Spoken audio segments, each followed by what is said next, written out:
Ciao and welcome back! Did you miss me? Thanks so much for watching and sharing my last video, and thank you for all the positive comments and questions that you dropped me.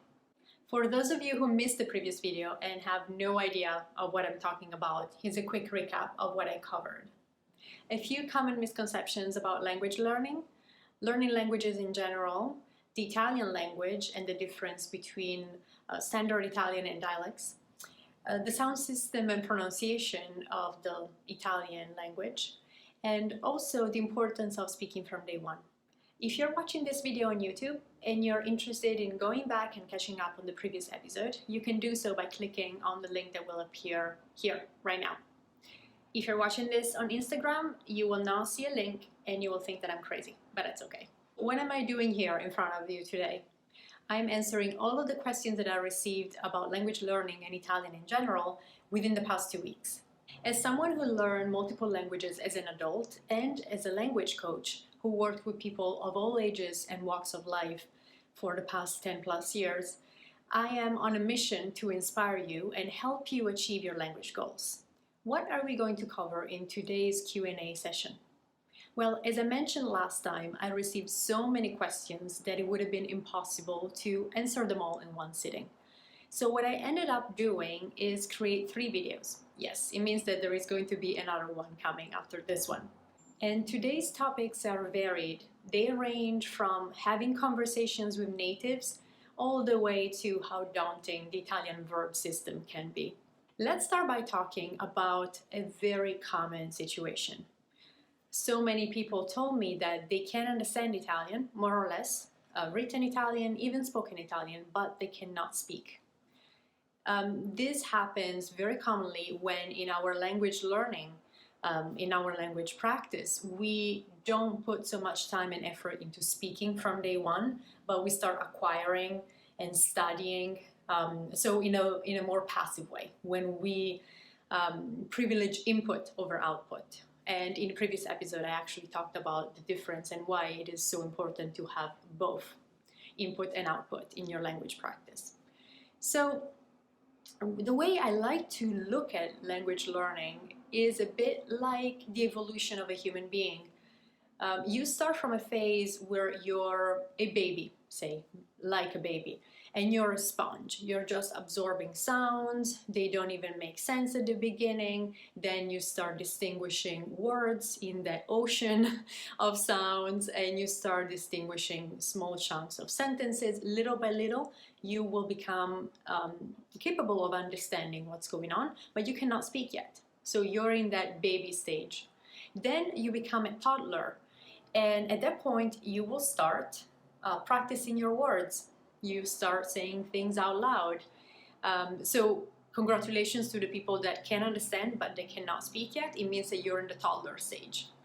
And then you will become an older kid, where you will be able to express yourself and to say almost everything and anything that you want to say.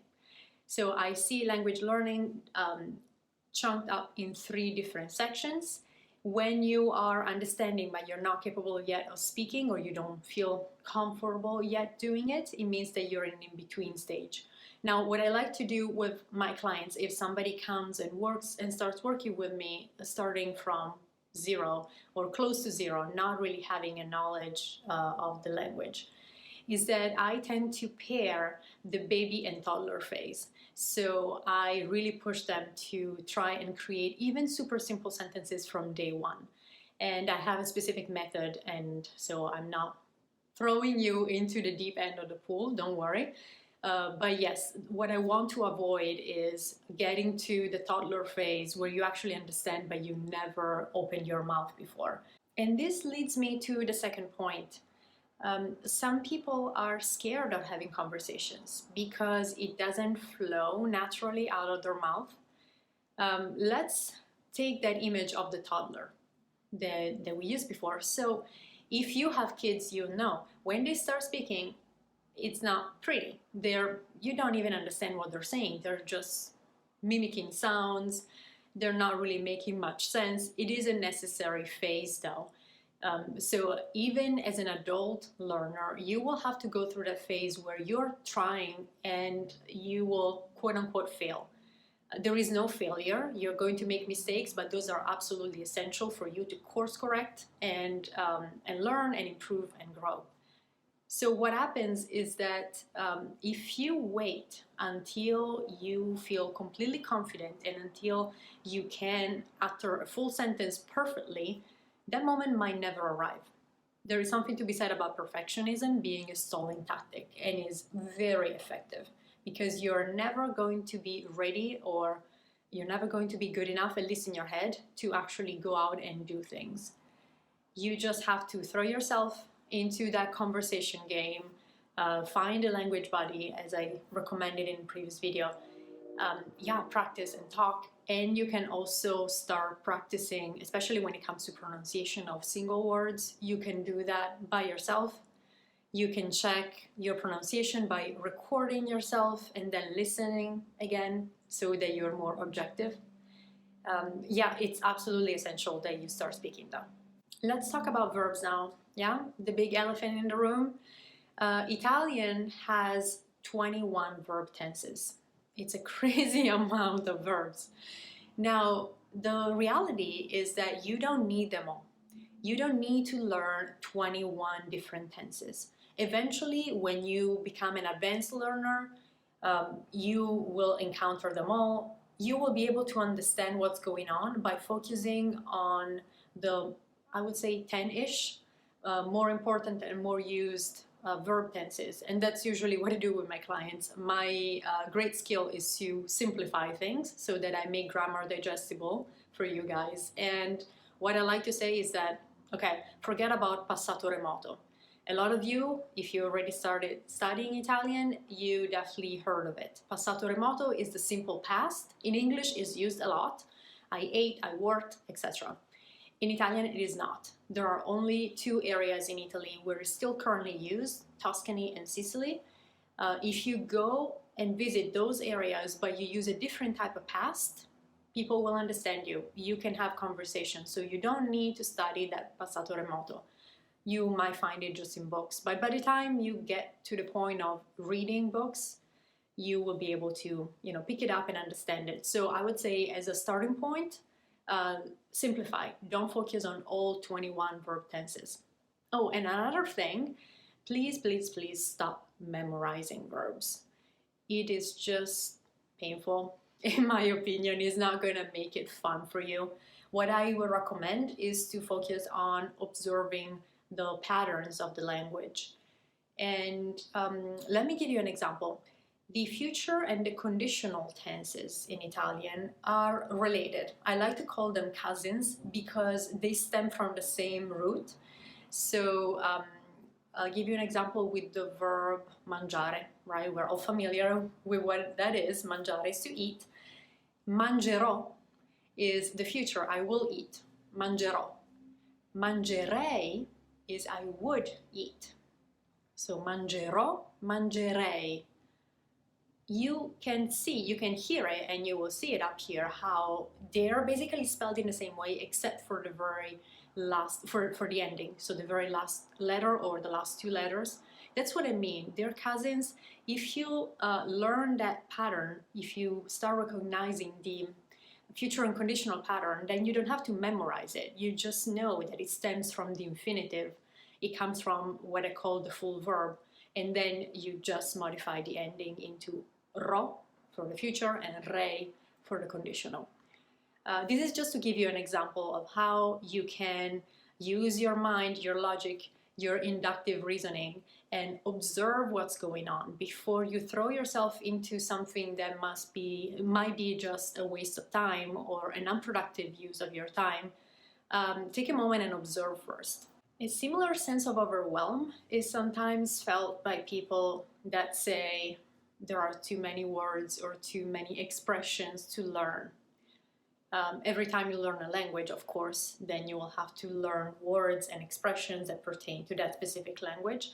Italian is not a particularly wordy language per se, but it is true that if you tackle the Italian language as a whole, if you see it as a huge container filled up with words and syllables and sounds that do not make sense, well, you will get overwhelmed.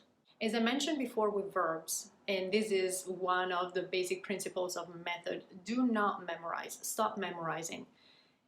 So if you try and learn everything by heart, you will feel overwhelmed, you will not understand, you're just repeating like a parrot. You will find yourself by day 3 with a list of 150 new words, especially at the beginning. We are exposed to so many words that we don't know, right? Of course, you're starting from 0. So the learning curve is steeper at the beginning. If you try and learn everything by heart, you will feel overwhelmed. So what I like to say is don't rely on your memory, rely on your understanding. What I mean by it is that, take expressions, for example.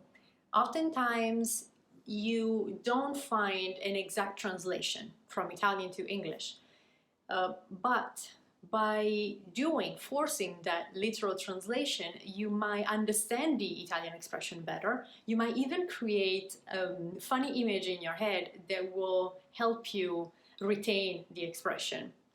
If I say, for example, c'è un tempo da lupi, c'è un tempo da lupi, there is weather of wolves, or there is a weather suitable for wolves, meaning that, you know, wolves are out there in the tundra with the cold weather. When I say c'è un tempo da lupi, you can imagine right away weather, tempo, that's a word that we use for weather, but also the concept of time in this case is used for weather. So there is a weather suitable for wolves. You already have that mental association right away that it's probably snowy and frosty and freezing outside. So c'è un tempo da lupi does not necessarily mean anything if you translate it word for word in English, but by doing so you understand the expression, you will retain it more easily. And another thing to be said is that about 60% of English words actually come from Latin, and Latin is Italian's father, so we have the same roots, therefore those words are very, very similar, if not the same.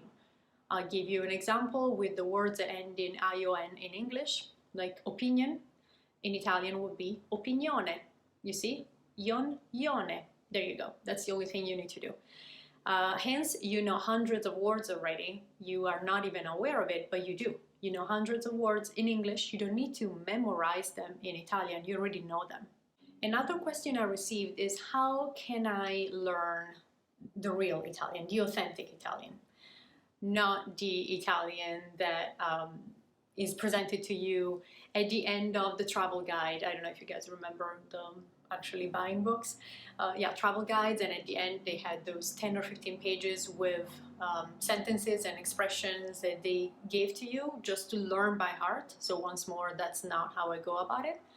But how can you get away from, where is the bathroom? Do you have a table for 2 for tonight, right? Those are things that might be useful, but if you want to move to Italy, if you already live there, if you want to go there and visit, but not necessarily just being a tourist, actually communicate and start having real conversations with Italian, those sentences will only lead you, right, so far. So how do you start speaking like a real Italian? Well, one way is by absorbing the way that Italians speak. For example, by listening to radio programs, podcasts. Reading books might help too. Careful though not to pick authors that were alive 2 centuries ago, because that Italian might be a bit different and also maybe a bit complex for someone who's just starting. But yeah, so you can acquire the ways and the expressions that real Italians use by listening. So this is input. And then using them with your language buddy, with your teacher or tutor, with your family members in Italy. So practice. Make sure that whatever comes in also gets out. Another way you can go about it is by taking the basic elements of a sentence and rearranging them to create your own. This is something that I do a lot with my clients. As you might have understood by now, I'm really against learning things by heart. It's all about understanding, in my opinion, and rearranging those elements. So if you know, because we created that sentence together, we were talking about it, if you know how to say, I like to eat pizza, or I don't like broccoli, well, you can use that chunk, I like or I don't like, and create any number of scenarios, right? You might say, I like carrots, I don't like to swim, for example. So you see, you can really take other verbs or other nouns and create a completely different scenario by knowing and understanding how to use the basic structure. One thing that will make your Italian sound more native-like is the use of idioms, those expressions that do not have an exact translation in English. We mentioned before the wolf weather. Well, there are so many more. I could make a course out of it. Maybe I will. Let me know, by the way. This is just like a random idea that I got right now. Let me know if you're interested, leaving a comment below, and I will be happy to make a course on that. That is going to be a lot of fun. Idioms are a lot of fun because, as I said before, with the wolf weather expression, you are really opening a door every time you try and understand an idiom and why something is verbalized and said in that way. You're opening a door to a deeper understanding of not only the Italian language but also the culture. So that is a lot of fun. Plus, we use on a regular basis so many idioms that if you are capable of using them, dropping them in a conversation in the right way, in the right context, that is going to bump your Italian to the next level. So if you already have a good base and a good understanding of the Italian language, focusing on idioms is your next step. A comment that I saw quite often is how, this is not even a question, but is how the language will help us really get in touch with the Italian culture. And that is true. It's true for any language. So you can study a culture from the outside, but when you speak the language, you can go inside. And the better you speak it, the more you understand those idioms that I was talking about before, the deeper into the culture you can get. As I like to say, different languages are simply different ways of shaping reality. Maybe you're not so passionate about languages in general like I am, and it's totally fine, but if you're just a tiny bit curious to know why do we say fare la spesa, to go grocery shopping, for example. If you are curious and you let your curiosity lead you into a deeper study of a certain expression, that will yield greater benefits for your Italian practice, and especially will allow you to move deeper and deeper into the culture, which is always a lot of fun. Shall we talk about prepositions now? I personally think that prepositions and idioms are what we will call the cherry on top of the cake. That's the literal translation of the Italian expression, la ciliegina sulla torta. What do I mean by it? Once you get to the point of mastering prepositions, the correct use of prepositions and idioms, then you got it, right? You won. You have the language under your belt. To be completely honest with you, and you might have noticed if you paid close attention, every now and then I still mess up English prepositions. The little problem with prepositions is that even if you speak multiple languages that belong to the same family, the Latin-derived family, so Spanish or French will be very, very close to Italian, for example. Even if you speak one or both of those languages, it's not necessarily going to help you every time with prepositions. That's just because every language has its own rules, and the same prepositions can be used in different ways because might have different meanings. By now, you know that I usually don't recommend sitting down, opening a preposition table or any kind of grammar table and study it by heart. What I would recommend is that you become a preposition seeker, a sort of a detective, so that maybe you are listening to a podcast or you're reading a book, listening to an audiobook. It's a great way to hear how the language is pronounced and also see the words. It will help you focus, more so that you don't miss anything in the flow of conversations. So let's say that you have your audiobook and you're following the text along. Every time you see one of those prepositions, di, a, da, in, con, su, per, tra, fra. Pay attention. Just don't necessarily try to extrapolate the rule yet from context. That will come with time, but just pay attention. Okay, I'm seeing di and whatever comes right after, maybe one or two words.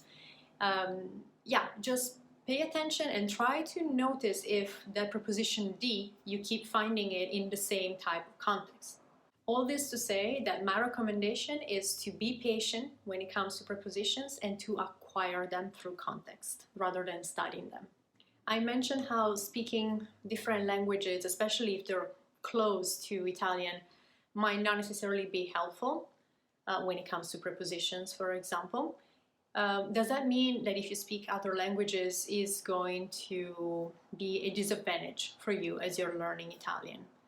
Well, no, not necessarily. Many of you, if you already speak another language when you started studying Italian, say that you speak Spanish, maybe you had that experience where you were trying to speak in Italian and the Spanish words were coming out. It is very common. When I started speaking Spanish, I could understand everything, but every time I tried to speak, I was speaking in French, almost without realizing it. So this happens because I like to consider languages as frequencies, like radio frequencies. The closer they are to each other, Spanish and Italian, for example, are very close. They touch one another in a lot of respects. Some of the words are exactly the same. So the closer to the two frequencies are, the two languages are, the more difficult it is at the beginning to distinguish between the two or to make that jump.